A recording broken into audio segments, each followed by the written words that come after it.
여러분, 지금으로부터 약 100년 전 우리나라 이제 구한말 그리고 이제 일제 강점기 시절에 이 땅 조선 반도에 사는 많은 사람들이요, 또 자유롭게 살기 위해서 혹은 또 강제적으로 만주 땅으로, 그리고 또 일본 땅으로, 그리고 저 멀리 태평양을 건너서 미국 하와이로 이민을 떠났었습니다. 이 땅에 남아서 사는 것이 참 힘들고 또 잘 살아볼 수 있는 그런 희망과 소망이 없었기 때문에 참 만주로 자발적으로 이주들을 해갖고 배를 타가고 진짜 막 보름씩 20일씩 걸려가지고 태평양을 건너서 하와이에 가서 거기서 사탕수수 농장에서 하루에 1달러씩 뭐 2달러씩 받으면서 고된 노동을 하고 그렇게 살았던 거죠. 여러분, 그분들이 지금 그 100년의 세월을 처음 이제 그 이민은 그 세월을 하면서 고된 삶을 참 살았었습니다.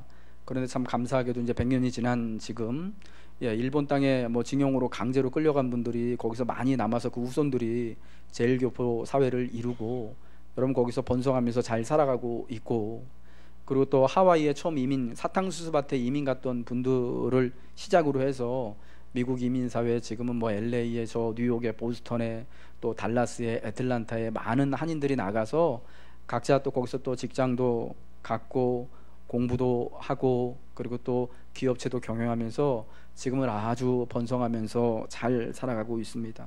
근데 여러분, 참 특이한 것은 여러분 그 만주로도 굉장히 많은 사람들이 그렇게 삶을 찾아서 나가서 살았거든요. 그 중국 땅 만주요, 연변 이쪽, 간도 이쪽에요. 그런데 여러분, 그분들을 우리가 지금은 이제 조선족이라는 이름으로 부르고 다시 또 한국에 들어와서 많은 분들이 또 일하면서 살고 있지 않습니까? 그 만주 땅으로 이민 가셨던, 또 살기 위해 가셨던 분들은 참 뭐라 그럴까요? 저 일본 땅이나 미국 땅으로 이민 갔던, 또 살러 나가셨던 분들보다 번성하지 못했던 것을 우리가 그 결과로 우리가 그렇게 보고 있습니다. 왜 그러냐면은 그 만주가 속해 있던 중국이라는 나라가 지금도 사회주의권이지만 여러분 그 전에는 완전히 공산주의 사회였잖아요. 중공이라고 불렀잖아요. 그래서 사실은 사회적으로, 제도적으로 질서가 또 남의 나라에서 이민 온 사람들까지도 이렇게 챙겨주고 잘 살아갈 수 있도록 기회를 주고 할 수 있는 그런 환경이 되어지지 않았던 것입니다. 정말 큰 고생을 했죠.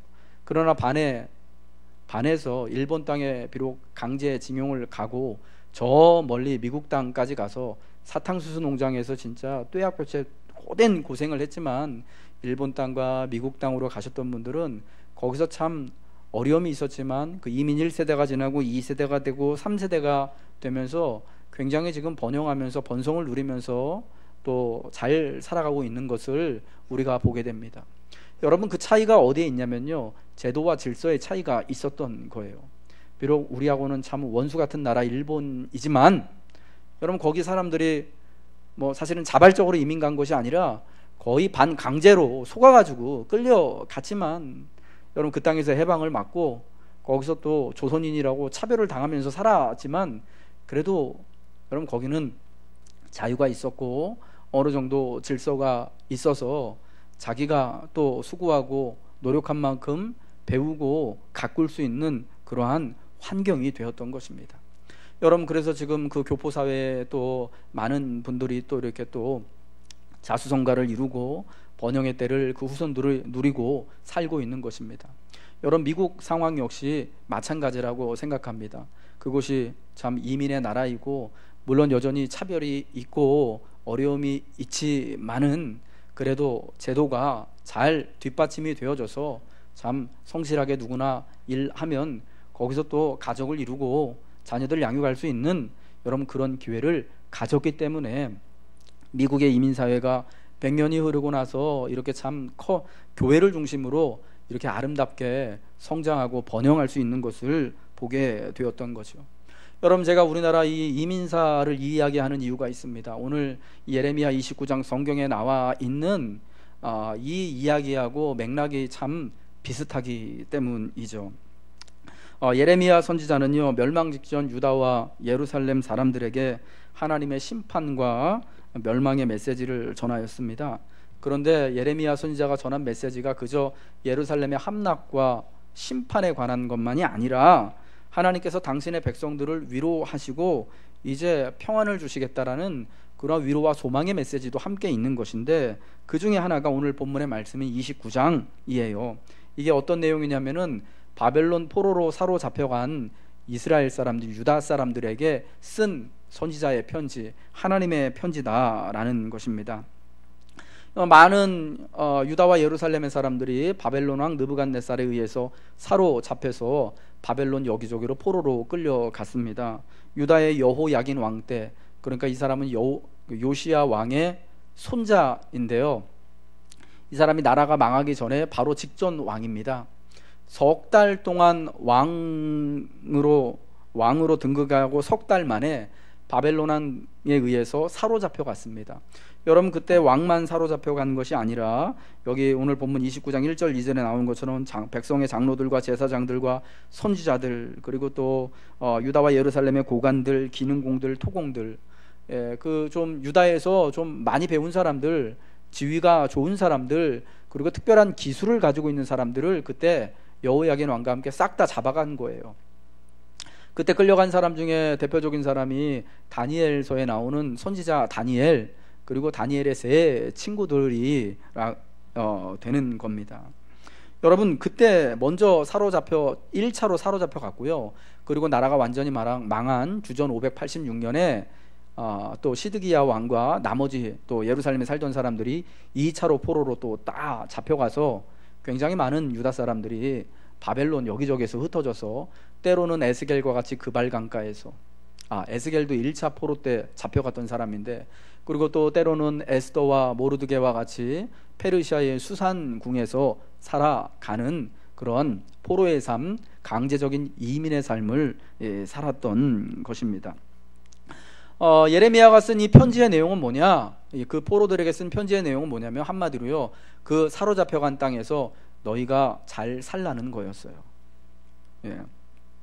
괜히 그때 그 당시에 여기 이 포로로 사로잡혀간 사람들 중에 선지자들도 있고 백성의 제사장들도 있었는데, 그들이 사로잡혀간 사람들에게 어떻게 이야기를 했느냐? 여러분, 고향 땅을 벗어나서 저 한 번도 가보지 못했던 먼 타국 땅으로 강제로 끌려간 사람들에게 제일 원하는 게 뭐였을까요? 돌아가는 거 아니겠습니까? 고향으로 돌아가는 거. 우리가 이제 이 포로의 신분을 벗고 누가 좀 바벨론을 혼내줘서 우리에게 원수를 대신 갚아줘서 우리가 그토록 그리워하던 예루살렘으로, 유다의 땅들로, 우리 아버지의 땅으로 돌아가길 바라는 거였습니다. 사로잡혀 온 지 얼마 되지 않았지만 그러한 열망이 그들에게 있었습니다. 여러분, 그러한 이야기들을 같이 사로잡혀 갔던 제사장들, 그들의 제사장들, 그리고 예레미야가 말하는 거짓 선지자들이 백성들에게 이야기를 하면서 거짓 위로를 준 것이에요. 여러분, 그에 대해서 하나님이 예레미야를 통해서 하신 말씀이 오늘 29장 말씀입니다.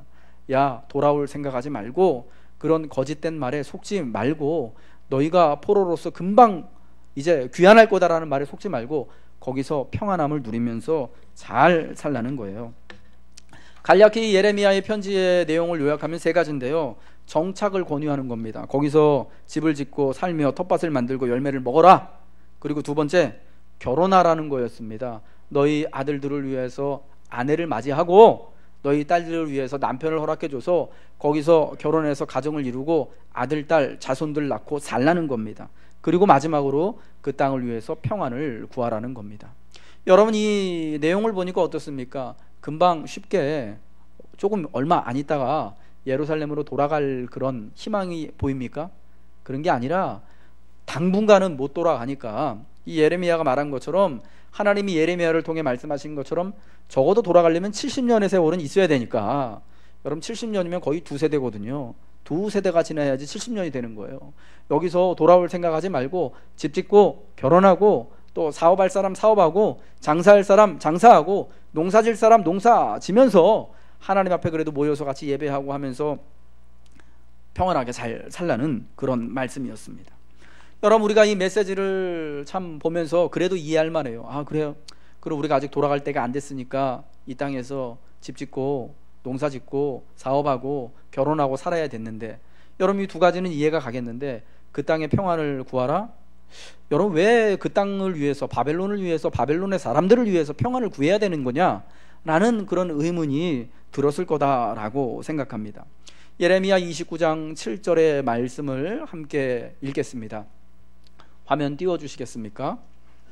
예레미야 29장 7절 읽겠습니다. 시작. 너희는 내가 사로잡혀 가게 한 그 성읍의 평안을 구하고 그를 위하여 여호와께 기도하라. 이는 그 성읍이 평안함으로 너희도 평안할 것임이라. 여러분 차라리 바벨론 땅의 멸망을 위해 구하는 것, 원수 같은 바벨론 하나님, 우리는 힘이 없으니까 다른 사람의 손을 통해서 망하게 해주세요라고 기도하고 싶은 것이 포로로 사로잡혀간 대부분의 유다 사람들의 그러한 심정입니다. 그 땅을 위해 평안을 이게 기도할 게 아니라 사실은 하나님 빨리 이 멸망할 바벨론이 빨리 멸망했으면 좋겠습니다라고 기도하고 싶은 게 그들의 마음입니다. 여러분 이러한 포로들의 마음을 잘 담고 있는 것이 시편 137편 7절부터 9절 말씀이에요. 한번 띄워주세요. 다시 한번 읽겠습니다. 시작. 여호와여, 예루살렘이 멸망하던 날을 기억하시고 에돔 자손을 치소서. 그들의 말이 헐어버리라 헐어버리라 그 기초까지 헐어버리라 하였나이다.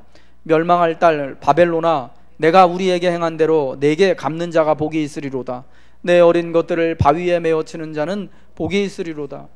멸망할 딸 바벨론아, 내가 우리에게 행한 대로 내게 갚는 자가 복이 있다. 이게 포로로 사로잡혀간 대부분 유다 사람들이 가지고 있는 그런 심정입니다. 우리나라 사람들이 지금도 일본에 대해서 좋지 않은 감정 가지고 있잖아요. 몇 년 전에 지진 났을 때 참 그러면 안 되는데 또 막 속으로 또 좋아하기도 하고, 아유 그놈들 센통이다 이렇게. 죄송합니다.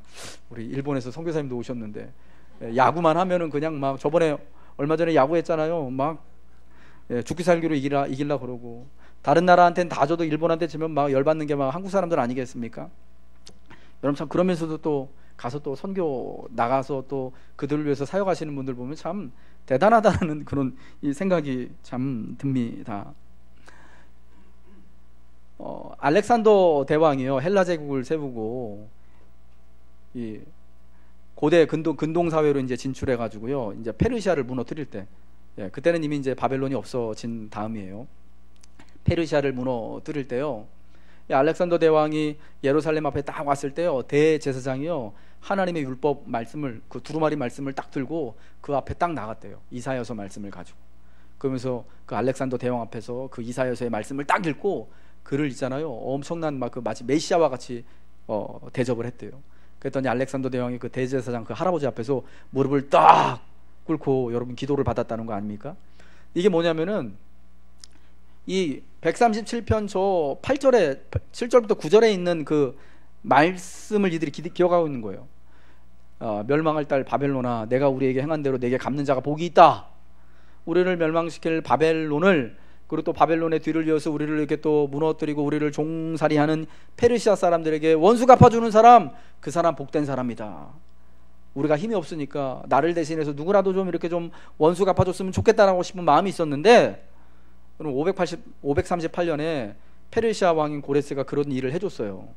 그래서 여러분 이사야서를 보면은 고레스를 메시아라고 불러요. 나의 기름 부은 종 고레스라고 높여주는 거예요. 그리고 나중에 헬라의 알렉산더 대왕이 그 페르시아도 무너뜨리고 딱 이게 짜잔 하고 이제 행진해 오니까 알렉산더 대왕 앞에서, 야 우리를 해방시켜주는 사람이다, 우리의 원수를 갚아줬다 해가지고 마치 메시아처럼 대접을 해주는 거예요. 여러분 왜 그랬을까요? 자기들에게 원수를 갚아줄 사람을 그렇게 고대하는 그들의 마음이 있었던 거예요. 여러분 다 그런 심정을 가지고 있었거든요. 그런데 어찌 그런 원수 같은 사람들, 원수 같은 나라와 원수 같은 땅을 위해서 평안을 구할 수 있겠습니까? 하나님은 그런데요, 예레미야를 통해서 그 땅의 평안을 위하여서 기도하라는 거예요. 그날의 치욕들을 하나님이 몰라서 그러시는 겁니까? 바벨론이 원수가 아님을 몰라서 그러시는 겁니까? 그게 아니죠. 비록 이 사람들이 사로잡혀 가서 바벨론의 여기저기에서 포로의 신분으로 살아가지만 유대 말이 아니라 바벨론 말을 쓰고 페르시아 말을 쓰면서 페르시아 종교를 배우면서 살아가야 되는 신분이지만 여전히 여러분 그 땅이요, 그 사람들이 살아갈 삶의 터전이잖아요. 그들이 거기서 정착하고 집을 짓고 결혼을 하고 자녀의 자녀를 보면서 살아갈 곳이기 때문에 하나님은 그 땅을 위해서 평안을 구하라고 하는 거예요. 오랜 세월 동안 70년 이상 그 땅을 살아야 되는 겁니다. 여러분, 그 땅에서 사로잡혀가서 태어난 사람들은 그 바벨론 땅이요, 페르시아 땅이 고향이에요. 여러분, 그 땅을 위해서 평안을 구할 수밖에 없는 이유가 거기 있는 겁니다.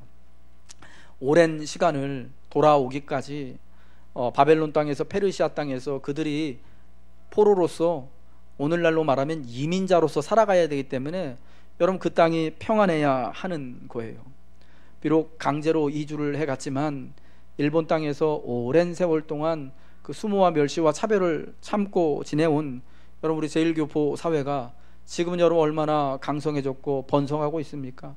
그런 것처럼 여러분 그 땅이 제도가 잘 되어져 있고 평안하고 질서가 잡혀 있을 때 거기서 살아가는 사람들도 평안을 누리고 하나님이 말씀하신 것처럼 미래에 대한 희망과 은혜를 누리고 살게 되는 것입니다. 포로로 사로잡혀간 유대인들이 바벨론 땅의 평안을 위해서 기도해야 하는 것처럼 오늘 우리들도 우리가 살아가고 있는 이 땅의 평안을 위해서 함께 기도해야 합니다. 이 땅과 세상과 사람들이 많이 악한 것을 우리가 다 알고 있습니다. 여러분, 그래서 세상이 악하기 때문에 우리의 삶이, 우리의 믿음은 세상과는 전혀 연관 없는 것으로, 관계 없는 것으로 여기고 우리가 할 수만 있다면 세상을 등지고 여러분 살아가야 하는 것일까요? 여러분, 성경은 그러지 말라고 말씀합니다. 바벨론 땅에 사로잡혀 갔기 때문에 거기서 나그네처럼 거기서 정말 세상 등지고 오직 천국의 소망만 바라보고 사는 것이 아니라, 야, 거기서도 예루살렘에서 했던 것처럼 집 짓고 우리간 짓고 농사하고 장사하고 사업하고 결혼하고 애들 낳고 교육 잘 시키고 예배도 잘 드리고 그렇게 살라고 말씀하시는 거 아니겠습니까? 이 땅이 악하기 때문에, 죄 많은 세상이기 때문에 세상에 아무런 소망이 없다고 해서 그저 다가올 하나님 나라 천국만 바라보고 사는 것이 믿음이 아니라는 겁니다. 천국은 소망 없는 인생이 죽어서 가는 것이 아니라 오늘 예수님을 믿고 내게 가까이 임한 하나님 나라를 이곳에서 살아가는 것이 바로 천국인 것입니다. 여러분, 유대 사람들이 바벨론 사로잡혀간 바벨론 땅도 이러한 말씀을 통해서 무엇을 말씀하시느냐? 분명히 거기 하나님이 계시는 곳, 하나님의 나라가 된다라는 것을 말씀하는 것입니다. 여러분, 하나님 나라가 어디가 하나님 나라입니까? 우리가 구약적인 개념에서 본다면 하나님께서 부르신 백성이 있는 곳, 그리고 하나님이 그 백성과 함께 통치하시고 동행하시는 곳이 하나님 나라예요. 여러분, 예루살렘이 이제 함락되어져 가지고 성전도 없고 하나님의 백성들도 다 사로잡혀 갖고 거기에 이방 사람들이 와서 터잡고 산다면 거기는 하나님 나라가 아닌 거죠. 그리워할 고향은 될 수 있지만 하나님 나라가 아니에요. 하나님이 역사하시는 곳이 아니에요. 하나님이 계시는 곳이 아니에요. 지금은 그럼 하나님이 어디 계시냐? 하나님이 사랑하는 백성들이 사로잡혀간 바벨론 땅 있잖아요. 에스겔이 포로들과 함께 살아갔던 그 발강가, 에스더와 모르드게가 유대인임을 숨기면서 살아갔던 그 페르시아의 수산궁, 이런 곳이요. 그리고 저 이집트의 알렉산드리아와 같은 유대인들이 많이 살던 그런 곳이요, 이제 거기가 하나님 나라가 되는 거예요. 이제 거기에 하나님이 자기 백성들과 함께 하신다라는 거예요. 여러분, 그렇기 때문에 하나님은 그 사실을 알려주시기 위해서요, 선지자를 통하여서 먼저 사로잡혀간 유다의 포로들에게, 야, 괜히 돌아올 생각하지 말고, 야, 괜히 거기서 또 폭동이나 이런 거 뭐 독립운동한다고 괜히 까불다가 뭐 그런 게 여러분 나쁜 건 아니지만 큰일 겪지 말고 거기서 그 땅의 평안을 위해서 구하고 그 땅에서 너희가 수가 줄어들지 않도록 잘 살아가라. 그 다음에 하나님이 미래에 대한 희망과 소망을 주셔서 하나님이 돌아오게 하실 거야 라는 메시지를 전하여 주시는 것입니다. 여러분, 오늘날 우리나라가 정말 정치적 차이, 고향 차이, 성향 차이, 종교 차이 등등으로 참 얼마나 많이 갈등과 분열과 대립을 하고 있습니까? 여러분, 하나님은요, 이 말씀을 통해서 우리가 심지어 신앙이 다른 종교가 다른 이들의 평안을 위해서도 하나님의 이름으로 기도할 것을 말씀한다라고 저는 생각합니다. 물론 이것은 우리가 그들을 위해 기도하는 것은 그들도 우리와 같이 예수를 믿어서 함께 구원의 은혜 가운데 들어갈 것을 전제하고 있는 것입니다. 진정 서로가 잘되고 평안하기를 구해야지, 나와는 반대되는 사람이기 때문에, 나와는 대립하고 있는 관계이기 때문에 무조건 반대하고 대립해서는 안 된다라는 것을 말씀해 주고 있는 것입니다. 여러분, 우리를 향한 하나님의 생각은 심판이 아니라, 재앙이 아니라 평안이다 라고 말씀을 해주고 있습니다. 예레미야 29장 11절 말씀을 한 번 더 읽겠습니다. 시작. 여호와의 말씀이니라. 너희를 향한 나의 생각을 내가 아나니 평안이요 재앙이 아니니라. 너희에게 미래와 희망을 주는 것이니라. 아멘. 하나님은 자기 백성들에게 재앙이 아니라 평안 주시기를 원하십니다. 그러므로 하나님의 백성들이 미래와 희망을 발견할 수 있도록 하는 것이 하나님의 계획, 하나님의 생각인 것입니다. 그 땅에서 비록 포로로 사로잡혀갔지만 정착해서 잘 살아야 됩니다. 번성해야 됩니다. 그러기 위해서 살아가고 있는 그 땅의 평안, 그 땅의 사람들의 평안이 필요한 것입니다. 여러분, 하나님은 70년이라는 세월을 말씀하셨습니다. 이게 여러분 단기간에 회복이 일어날 것을 말씀하시는 것이 아니잖아요. 긴 시간이거든요. 여러분, 오늘날 우리에게도 여러분 마찬가지 아니겠습니까? 우리가 여러분 이 땅을 성경의 말씀처럼 70, 강건하면 80, 요즘엔 여러분 또 기술이 좋아져가지고 의학이 발달돼서 웬간하면 100수, 120세, 150세까지 곧 살 것이다 라고 이야기들 합니다. 굉장히 긴 시간을 우리가 이 땅에서 살다가 하나님 나라에 가는 것입니다. 우리 주님께서 이 땅에 들리움 받은 그 모습 그대로 재림하신다고 분명히 약속하셨는데, 여러분 그 약속이요, 우리가 사실은 언제 이루어질지 확신을 할 수 없는 것 아니겠습니까? 여러분, 그러므로 이 땅에서 우리가 하나님의 백성으로서 살아가는 것이 정말 더 중요한 것이다 라는 것입니다. 하나님은 이 땅의 평안을 위하여서 구하라고 하십니다. 그럼 여러분, 우리가 구해야 되는 평안은 어떤 것이냐? 우리가 비록 내가 속이고 훔치고 죄짓지 않아도 누구나 성실히 노력하면 잘 살아볼 수 있는 상태, 저는 이것이 평안이다 라고 여러분에게 말씀드리고 싶어요.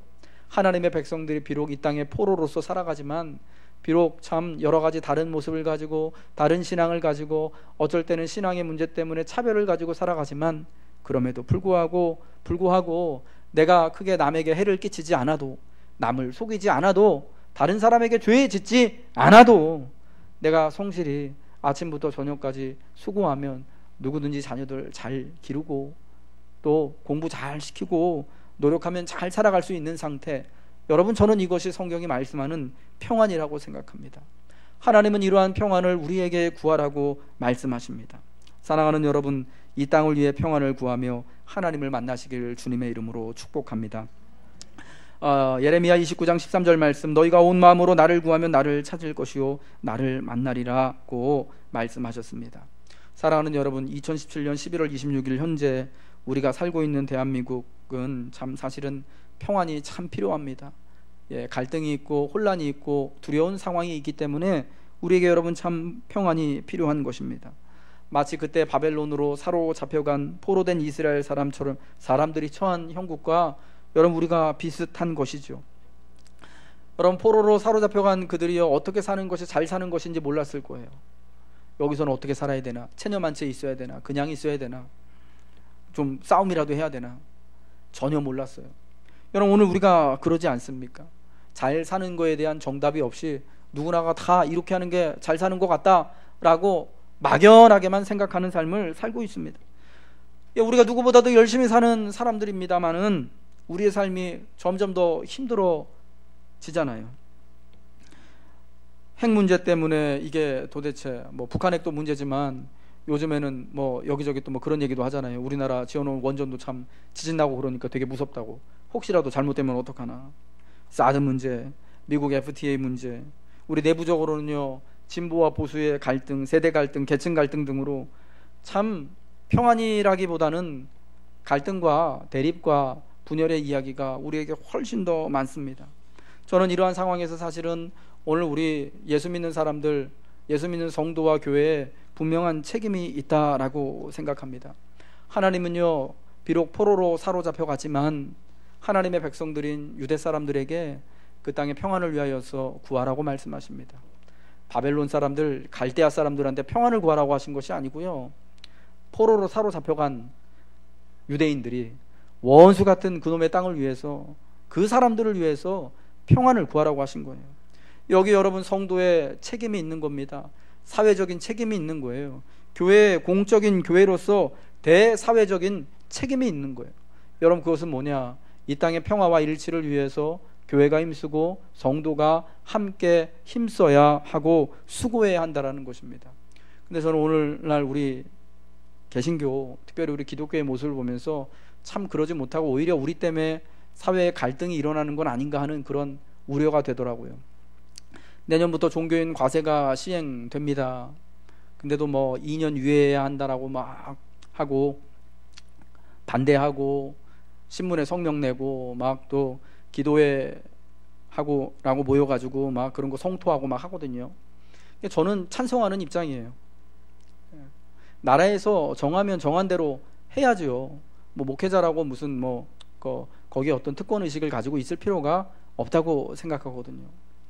뭐 목회자들에게 과세가 된다고 해서 뭐 교회에 큰 해가 있는 건 아닌데, 지금 마치 그게 무슨 종교 탄압하는 것처럼 비춰져 가지고 막 우리가 반대를 하고 있거든요. 교회가, 우리는 아니고 이제 일부 개신교인들이 그렇게 극성스럽게 반대하고 있는데, 여러분 그것을 사회적으로 믿지 않는 사람들이 볼 때는 저 교회가 사회 통합을 조장한다, 그러니까 사회의 갈등을 조장한다, 분열을 조장한다, 참 목사님들 너무하네, 이렇게 비춰지더라는 거죠. 여러분, 그것만이 아니지 않습니까? 지난 가을부터 시작된 대통령 탄핵 사건부터 해가지고 우리나라가 여러분 정치적으로 얼마나 진보와 보수로 확연하게 갈렸습니까? 그런데 한국 기독교가 이런 정치적인 그 소용돌이 가운데서 굉장히 많이 보수 쪽에 많이 서서 있어서 지금 지지를 하고 이야기를 하거든요. 근데 그게 이렇게 보면은 굉장히 갈등을 참 조장하는 그런 모습들이 보이더라는 거죠. 보수단체에 모여가지고 집회하는데 교인들 동원해서 가서 같이 집회하고, 이런 모습들을 제가 참 많이 봤습니다. 여러분, 그런 거 보면서 또 믿지 않는 분들, 오늘 교회 처음 나오신 분들도 있으시겠는데요, 한국 교회에 대해서 모든 교회를 다 싸잡아가지고 막 비난하고 욕하잖아요. 저 사람들 도리어 교회가, 예수 믿는 사람들이 사회 갈등을 일으키고 무조건 뭐 깜빡하면 반대하고 세금 내는 것도 이렇게 막 싫어하고, 우리가 참 모든 일을 할 때 참 지혜롭게 행해야 되고, 특별히 세상의 질서와 또 평안을 구하는데 교회가 앞장서야 합니다. 여러분, 한국 교회와 성도는 그 처음 시작부터 또 세상의 평안을 위해서 세상에 또 뭐랄까요, 세상에 정말 선구자적인 역할을 했던 우리 교회입니다. 저는 우리 한국 교회가 이 예레미야의 말씀을 기억하여서 이 땅을 위해서 정말 평안을 구하기 위하여서 노력하는, 우리가 또한 기도하면서 또 우리의 책임을 다하는 여러분 그러한 성도가 되어야 하고 교회가 된다고 생각합니다. 지난 목요일 날 수능 시험이 끝났잖아요. 여러분, 이번 수능 시험을 마치고는요, 다 어떤 인사를 했냐면 수능 무사히 잘 치렀지요, 이런 인사들을 했어요. 작년까지는 수능 시험 볼 때 어떤 인사가 많았냐면 수능 잘 봤어? 점수가 궁금했는데, 이번에는요, 시험 무사히 잘 1교시부터 마지막 시간까지 잘 끝났는지가 제일 궁금한 거였어요. 왜냐하면은 여러분, 그 전주에 포항에서 큰 지진 났잖아요. 그것 때문에 수능이 한 주간 연기됐잖아요. 여러분, 저는 수능과 이 지진을 보면서 내가 그리스도인으로서, 내가 예수 믿는 사람으로서 이 수능이 나하고 지진이 나하고 무슨 관계가 있을까 생각을 해봤어요. 우리 교회도요, 5명 친구들이 이번에 수능 시험을 봤어요. 우리 교회 애들이 수능 시험 보니까 나중에 우리 딸내미하고 아들내미도 그때도 수능 시험 볼지는 모르겠지만 아마 보겠죠. 수능 시험 보고 대학을 가야 되니까, 이게 우리 애들 공부하고 대학 가고 하는데 이거 되게 중요한 일이지. 여러분, 여태까지 이렇게만 생각을 했거든요. 여러분도 그러시잖아요. 우리가 수능 시험 놓고 기도할 때, 교회에서 기도할 때 그거 아니었습니까? 하나님, 정신 바짝 차리고 시험 잘 봐서 안 졸고 실수 안 하고 지가 하는 거 다 맞고 모르는 것도 찍어가지고 맞고 그래서 좀 너무 시험 잘 보면 미안하니까 하나는 그래도 평상시보다 한 10% 20% 정도, 저는 좀 양심이 있거든요. 요 정도만 좀 어떻게 좀 잘하면 안 될까요? 좀 이렇게 좀, 자, 자기 실력이 한 100%까지 100%면은 좀 깐당하다니까 120% 정도만.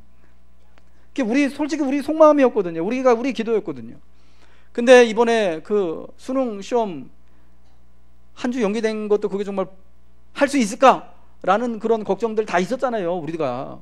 그걸 보면서 이 수능 시험이 이 특별히 사회에 대해서 평안을 구해야 되는 내 믿음에 참 이게 굉장한 또 가르침을 주는구나, 영향을 미치는구나 라는 그런 생각이 들더라고요. 우리가 사실은 지금까지는 그냥 내 자식, 우리 교회 애들 점수 얼마 맞는 거가 더 중요했지, 수능 시험 자체가 아무 문제 없이 탈 없이 전국 그 고사장에서 잘 끝까지 무사히 잘 치러지게 하는 거, 여러분 여기 우리 관심 없었거든요, 솔직히. 근데 여러분, 하나님이 우리에게 말씀하시는 건 뭐냐? 너 거기 관심 가지라는 거예요. 우리 새끼 수능 시험 한 10점 더 잘 봐가지고 학교 안 떨어지고 저 서울에 있는 좋은 대학 가는 거, 그것도 중요하지만 그것보다 사실은 더 중요한 거, 지금 네가 발 딛고 살아가고 있는 그 땅에 그 수능 시험 모든 학생들이 억울하지 않게, 포항에 지진 난 곳의 학생들도 여러분 억울하지 않아야 되잖아요.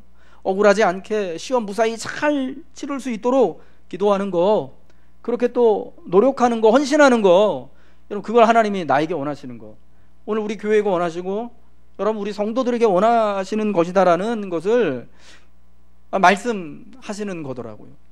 여러분, 포로로 사로잡혀간 사람들이 그 땅을 위해서, 평안을 위해서 기도해야 하는 것처럼 우리에게도 여러분 평안이 절실히 필요합니다. 우리 땅에 평안이 없기 때문이죠. 여러분, 포로로 사로잡혀간 사람들 얼마나 편했겠습니까? 집 짓고 장가가고 결혼하고 장성해서 자기 사업 번듯하게 키워놔도 여러분 그러면 평안했겠습니까? 아니에요. 여러분, 저도 이민생활 해봤잖아요. 짧게지만 15년 20년 거기서 떵떵거리고 잘 사시는 분들도요, 아침에 일어나면요 마음이 답답해 하셔요. 자기 그렇게 정말 그림같이 잘 지어놓은 집 보면서, 뒷마당에 잘 깎인 잔디밭 보고 수영장 보면서 기분 좋을 만도 한데, 이거 내 거 아닌데, 이런 마음 가지시고 계세요. 내가 언제 돌아갈까? 여러분, 거기 평안이 없는 거예요. 여러분, 진짜 중요한 건요, 여러분 우리가 사는 이 땅에 우리가 발 딛고 살아가기 때문에 하나님이요, 이 땅에, 이 문화의 이 시대에 하나님이 평안 주시기를 우리가 정말 절실한 마음으로 구해야 한다라는 것입니다. 여러분, 희망은 참 작아서 우리 눈에 잘 보이지 않는데요, 근데 우리가 여러분 그 희망을 발견할 수 있는 렌즈를, 복음의 렌즈, 예수 그리스도의 렌즈를 갖다가 끼고 보면은 여러분 그 희망을 발견하여서 볼 수 있는 것입니다. 하나님 안에서 희망을 찾으며 평안을 구할 때 우리는 평안과 미래의 희망을 다시 만나게 되는 것입니다. 사랑하는 여러분, 하나님은 우리에게 재앙이 아닌 평안 주시길 기뻐하시기 때문입니다. 우리가 속한 이 땅과 세상을 위해 여러분 같이 평안을 구하시기 바랍니다. 세상이 참 나쁘죠. 때로는 우리 믿음의 원수로 행하기도 하죠. 그러나 그러한 원수 같은 세상을 향해서도 하나님의 생각은 평안임을 믿고 먼저 여러분 위에서 간구합시다. 그것이 우리가 원수 같은 세상을 이기는 길이 될 줄로 믿습니다.